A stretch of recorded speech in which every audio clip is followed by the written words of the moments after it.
How important is metering in my studio? Very important. All of my staffers actually have their own meters and they know how to use them because proper metering saves time and it helps me to produce the highest image quality possible for my clients. Today, we have a shoot of a headshot of a police officer coming up.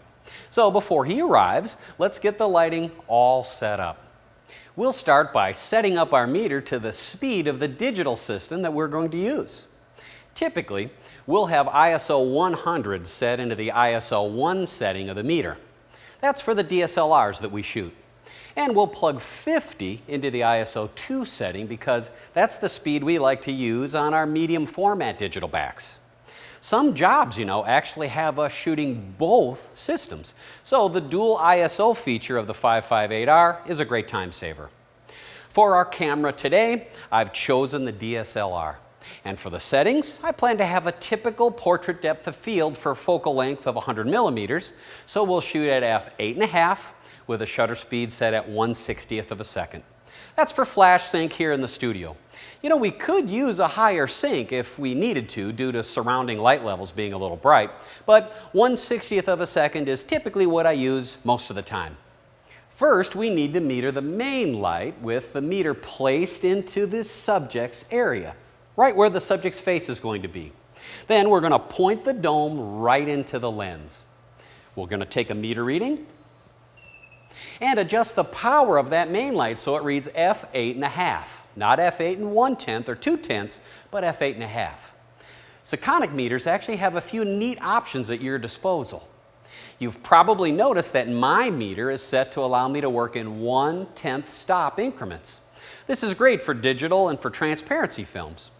Those of you who shoot negative films can choose to have the meter round to the nearest 1/3 or 1/2 stop if that makes it easier for you. And we're not using a sync cord. That's one of the reasons that we like Sekonic meters here in the studio. They have the ability to put a Pocket Wizard transmitter under the battery cover, making it work wirelessly. In the case of the L558R, it's already nestled inside the meter. But if you thought using a sync cord was cool, wait till you check this out. With selective quad triggering control, we can wirelessly choose only the flash unit that we want to measure and deselect the rest of the flashes right from the meter's front control panel. Pretty cool, huh? So we'll blend in a little fill light for this shot that's going to be placed a stop and a half less than the main light. Using selective quad triggering control, we'll turn off the main light and turn on the fill light and fire only the fill light. We'll place the meter into the scene, dome right into the camera, and we'll read right here, it's right at f560. We got it. But when we turn that main light back on, it's still going to fire at f8.5. And the combined main and fill, f8.5 and 560, will come together and bring us about f8 and 8/10 in this particular setup. So we'll just dial down the main and fill strobe powers by 3/10 of a stop overall, and that will bring the main plus fill down to, boom, f8 and 5.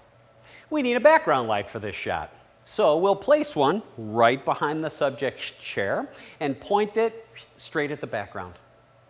We'll place the meter when we're going to measure this light right in the center of this dot where the light strikes the background.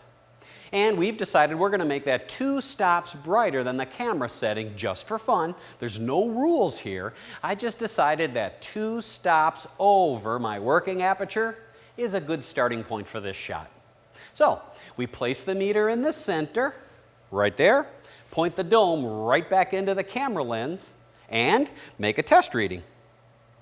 Then we'll adjust the power of this strobe so that it gives us a meter reading of f16 and 5/10.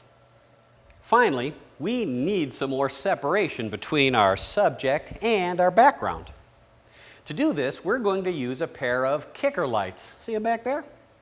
These are small size soft boxes placed behind and to the side and actually above our subject. Now to meter these type of lights, we cannot point the dome into the lens. It just won't work. So this is where we place the meter where the subject's going to be, which is right here. Then point the dome into the light source and set it to 1 stop less than our working aperture. Remember, no rules here, but for this shot, I want these kicker lights to be 1 stop less than our working aperture. So we're going to place our meter into the scene, point it into either one of the lights, measure it, and adjust the power value so that these are f5, 6.5. Take a look. Here's our final image with perfect exposure. And it only took about 120 seconds to meter this entire set perfectly. You know, proper metering is simple, fast, and will save you lots of time in your workflow. Give it a try.